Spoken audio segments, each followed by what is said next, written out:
मुंबई में ईद मिलादुन नबी का जुलूस खिलाफत हाउस से निकल चुका और ये मुसलसल जारी है। जो तादाद है लगातार बढ़ते जा रही है और ईद मिलादुन नबी का जो जुलूस है मुंबई में वो अपने आप में बहुत ही मायने रखता है। और ये जो खिलाफत हाउस से जो जुलूस निकला है, खिलाफत हाउस एक हिस्टोरिकल प्लेस है। आज़ादी से लेकर के आज तक ये अपने आप में एक बहुत महत्वपूर्ण भूमिका सोसाइटी के भीतर, समाज के भीतर और इस देश में निभाता रहा है। तो यहाँ पर कुछ लोग मौजूद हैं, हम जिनसे बात करेंगे और उनसे जानने की कोशिश करेंगे कि खिलाफत हाउस और साथ में जो ईद मिलादुन नबी का जो जुलूस है उससे क्या ताल्लुक है, उसका कनेक्शन कितना अटूट है। तो सर, खिलाफत हाउस जो यहाँ से जो निकाह जुलूस निकलता है वो अपने आप में बहुत ही हिस्टोरिकल है। तो उस थोड़ा सा ऐतिहासिक जो उसकी भूमिका है उसको लेकर के थोड़ा सा बताइए। देखिए कि खिलाफत हाउस है ना, ये आजादी की बहुत बड़े मोमेंट की जगह रही है। और यहाँ से महात्मा गांधी, जवाहरलाल नेहरू, मौलाना आजाद, यहाँ तक के मौलाना शौकत अली, ये पूरे जो आजाद के मतवाले थे यही इसका सेंटर था। और यहाँ से नॉन कोऑपरेटिव जो मूवमेंट निकली वो खिलाफत हाउस से निकली। इसके लिए तारीखी जगह है। और आज 107 साल हो गए इस जुलूस को। तो इतना पुराना जुलूस जो हर साल बाकायदा निकलता है, बहुत बड़ी बात है कि मुंबई वालों की शान है ये, और सबने मेंटेन किया है। तो इस तारीखी जुलूस का हम लोग हिस्सा बने हैं। और ये सबसे बड़ी बात है कि 1500 साल आज हमारे नबी को हो गए हैं, उसका ये जुलूस है। तो इसके लिए ज्यादा लोगों में खुशी है। अच्छा, हुजूर को पैदा हुए करीब 1500 साल हो चुके हैं, लेकिन कई सारे लोग ये भी सवाल खड़ा करते हैं कि ये जो जुलूस है कुछ खुराफात भी होती हैं, उनको लेकर के भी कुछ लोग कहते हैं कि इसका विरोध करते हैं। मुसलमानों के भीतर ही जो लोग हैं उसका विरोध करते हैं। तो ऐसे इन सब चीजों को लेकर के आप क्या कुछ कहना चाहेंगे? देखो, हमारे उलमा ने भी बहुत अच्छा कहा है कि डीजे ये खुराफात है। आज आप देख रहे हैं इसमें डीजे नहीं है। तो हमारे उलमा भी कोशिश कर रहे कि ये जो खुराफात वाली चीज है वो ये जुलूस से निकले, और बाकायदा जैसा शान और शौकत से जुलूस निकला है वैसे निकले, जो गलत चीजें उसमें ना हो। अच्छा, वहां पे सामने ढोल बज रहा है, वो जायज है इस्लाम में? अभी ना जायज के इसमें पढ़ेंगे तो आदमी कुछ भी नहीं कर सकता है। तो उसके ऊपर ज्यादा बात नहीं करे तो बेहतर है। देखिए, मौसीकी है वो एक बहुत कुछ अच्छी भी हो। जो आपको तकलीफ ना दे वो अच्छी है, जो आपको तकलीफ दे वो बुरी है। अगर दब से जो तकलीफ हो रही है तो बुरा होगा, लेकिन मुझे नहीं लगता कि इतना छोटे से पैमाने पे बहुत मामूली नॉइस है। एक नॉइस की भी एक लिमिट तय की गई है ना। हम कोशिश कर रहे हैं कि उसके अंदर ही नॉइस हो, उससे ज्यादा ना जाओ। हम भी लॉ एंड ऑर्डर को फॉलो करने की पूरी पूरी कोशिश कर रहे हैं। अच्छा, ये जो मुसलमानों ने फैसला किया 5 तारीख को ना जुलूस निकाल करके 8 तारीख को निकाला जाए, ये इस फैसले को आप कैसे देखते हैं? बहुत पॉजिटिव फैसला है ये। देखो, बिरादरान वतन जो हमारे हिंदू भाई है उनका त्योहार था, और महाराष्ट्र का सबसे बड़ा गणेश उत्सव बहुत बड़ा होता है। तो ये तारीख क्लैश हो रही, तो हमारे उलमा ने ये डिसाइड किया कि इसको 2-3 दिन आगे किया जाए। ये बहुत पॉजिटिव फैसला है। अच्छा, मुस्लिम नौजवानों के भीतर कहीं ना कहीं बहुत सारी बुराइयां हैं, दीन को लेकर दीन की खामी साफ नजर आती है। और साथ ही जो मुस्लिम नौजवान है, जो यूथ है, वो गलत कामों में काफी मुलविज रहता है। नशाखोरी हो गया या फिर और भी कुछ हो गई। तो इन सब चीजों को लेकर के हुजूर का पैगाम, हुजूर का आदेश, हुजूर का जो हुजूर पाक का जो अ, अ, एक मैसेज था, तो ऐसे लोगों को क्या देना चाहेंगे? हमारे प्रेस वाले हैं ना, हमारे नौजवान एक भी गलत किया तो पूरा कर देते, लेकिन गलत ना हो तो उसका नहीं करते, तशरीह नहीं, उसका देते नहीं। तो ये नहीं है, हर जगह पे गलत काम होते रहते हैं।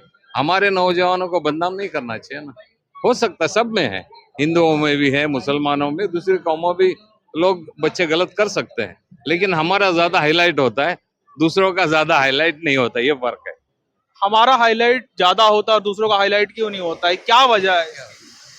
बताइए कि माहौल खराब हो चुका है और ये सब चीज़ों को जो कंट्रोल करना है, नशा हो या बुरे काम जो हो रहे हैं या चोरी फसाद जो भी काम हो रहे हैं, इसकी जिम्मेदारी तो ये गवर्नमेंट के ऊपर रहती है। दीन से उसका कोई ताल्लुक नहीं, ये इंडिविजुअली लोग खराब हो रहे हैं। दीन पैगाम क्या दे रहा है कि नशाखोरी खराब है, झूठ बोलना खराब है, चोरी करना गुनाह है, ये सब गुनाह। और उसके गुनाह के बाद में आपको क्या आखिरत में क्या इफेक्ट रिवार्ड मिलेगा वो बताया गया है। अभी उसको फॉलो करना नहीं करना ये इंडिविजुअल की बात है। अब इंडिविजुअल में भी क्या हो रहा है कि यहाँ पे माहौल इस तरह का बना हुआ है कि लोग उससे मुतासिर ज्यादा हो रहे हैं बनिस्बत दीन के जो कहने की, दीन की जो मैसेजेस है उसको फॉलो करने के।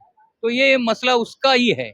और ये हमारे उलमा लोग काम कर रहे हैं, लोगों को सही मैसेज दे रहे हैं। कई जगह पे हमारे मुस्लिम मस्जिदों में, मुस्लिम अदारों में इसके ऊपर काफी मेहनत हो रही है कि बच्चे अपने सिराते मुस्तकीम पे रहें, उनको हिदायत मिले और वो सही लाइन पे रहें।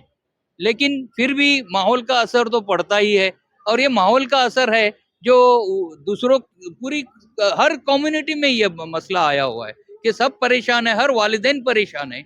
मैं एक डॉक्टर हूँ और हम लोग ड्रग्स के ऊपर काम करते हैं, तो ये एक बड़ी हम फेस कर रहे हैं कि कहाँ तक हमारे बम्बई के अलावा अभी हम कोकन में जा रहे हैं, तो कोकन में भी उस इलाके में भी जहाँ पे गांव खेड़े होते हैं वहाँ पे भी ये ड्रग्स वाले उनको छोड़े नहीं है, लोगों को उसका मुतासिर किए। अभी ये गणपति के सीजन में कई लोग दारू पी के खराब, उनके नशे में चूर होके क्या क्या खराफात किए हैं वो हम देख रहे हैं। गाली गलौज जो आज तक पुराने लोग जो हमारे साथ में एक मिलजुल के एक त्यौहार मनाते थे वो नफरत की नजरों से भी देखे जा रहे हैं। इसकी वजह क्या है? ये सब माहौल को इस्लाह करना है। पहले तो हमारे जो दीनी लोग जो हैं वो एक जगह हो जाए और एक होके कॉमन मैसेज सबके रहे, कॉमन उसकी कोशिश रहे।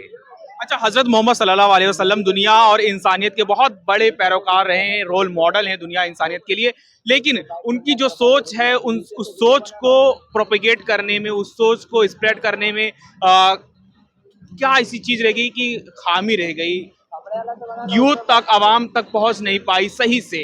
नहीं, उनका तो पैगाम जो दिया गया वो सिर्फ मक्के में दिए और वो पूरे आलम में फैल गया, उसमें कोई कसर नहीं रही। उनके बाद क्या कहा उन्होंने, हम पे जिम्मेदारी दे दी कि ये अभी आगे इस मेरे पैगाम को लोगों तक पहुंचाना और उनको उसके ऊपर राह रास्त पे चलाना, उसको लोगों तक पैगाम पहुंचाना मेरा, ये आपकी जिम्मेदारी है। अच्छा, आपको नहीं लगता कि उलमाओं की भी कुछ खामी रह गई है इस वजह से सही जो उनकी जो सोच थी वो स्प्रेड नहीं हो पाई आवाम के भीतर? नहीं, उलमाओं की खामी क्या है कि हम आपस में बटे हुए मतलब इस्लाम को एक ही मानते हैं, इस्लाम तो एक ही है, कलमा भी सबका एक है। बात क्या होती है अकीदे के हिसाब से, कोई किसके अकीदे क्या रहते हैं कि अल्लाह एक है, अल्लाह के सिवा किसी को मानना नहीं है, किसी के ये करना नहीं है। कुछ लोग जानते हैं अल्लाह तो है ही, और उसके जो पायर्स लोग जो रहे उनको भी वो लोग अपना अकीदत मानते हैं, अकीदे के हिसाब से उनके सामने उनसे करीब कुर्बत रखते हैं, उनका बहुत एहतराम करते हैं उससे। तो कुछ लोग अलग समझते हैं, कुछ लोग अपनी समझ का फेर है। अच्छा, आखिर में आपसे पूछना चाहूंगा कि ये जो जुलूस निकल रहा है, खिलाफत हाउस से निकला, ये कहाँ तक जाएगा? ये यहाँ से निकल के उनका तरतीब तो ये है कि खिलाफत हाउस से निकल के इन गलियों से होते हुए, मुस्लिम मोहल्लों से होते हुए मस्तान तालाब, जो भी एक आज़ादी के हिसाब से उसका भी एक बहुत महत्व रहा है, हाँ, तो वहाँ पे जाके खत्म हो जाता है। ओके, धन्यवाद। तो ये थे कुछ लोग मुस्लिम समाज से जुड़े हुए लोग जो जुलूस के बारे में बता रहे थे कि जुलूस खिलाफत हाउस से निकल करके मस्तान तालाब तक जाएगा। साथ ही हजरत मोहम्मद सल्लल्लाहु अलैहि वसल्लम की सोच को लेकर के भी इन्होंने हमारे दर्शकों को बताया। तो ऐसे हमारे चैनल को देखते रहे, चैनल को सब्सक्राइब करें और वीडियो को भी शेयर करें। धन्यवाद।